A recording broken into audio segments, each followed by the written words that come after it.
70% rice ఉడికితే సరిపోతుంది. ఈలోపు మటన్ ఆల్మోస్ట్ 50% ఉడికిపోయిందండి. ఇప్పుడు ఇందులోకి ఒక గ్లాస్ నీళ్ళను పోసుకొని కుక్కర్ మూత పెట్టి 4 విజిల్స్ వస్తే సరిపోతుంది.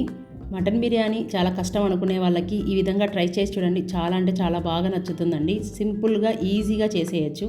మనం ఏ గిన్నెలో అయితే మటన్ని చేస్తున్నామో అదే గిన్నెలోకి సగం వరకు మటన్ని వేసుకొని వాటి మీద రైస్ని వేసి లేయర్స్లా వేస్తున్నానండి. మీరు కావాలంటే ఒకటేసారి వేసుకున్నా పర్లేదు.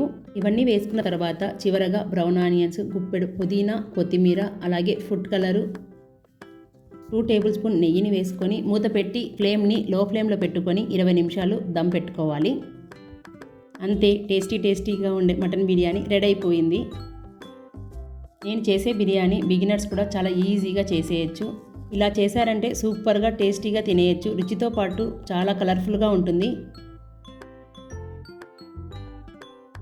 సో ఫ్రెండ్స్, ఈ రెసిపీ మీకు నచ్చినట్లయితే మీరు తప్పకుండా ట్రై చేసి మీకు ఎలా కుదిరిందో మీ ఫీడ్బ్యాక్ని కామెంట్ రూపంలో తెలియజేయండి. మరిన్ని మంచి రెసిపీస్తో మీ ముందుకు వస్తూ ఉంటాను. మన ఛానల్ని ఫస్ట్ టైం చూస్తున్నట్లయితే please like, share, subscribe to my channel Sonu Juhi's kitchen. Thank you for watching.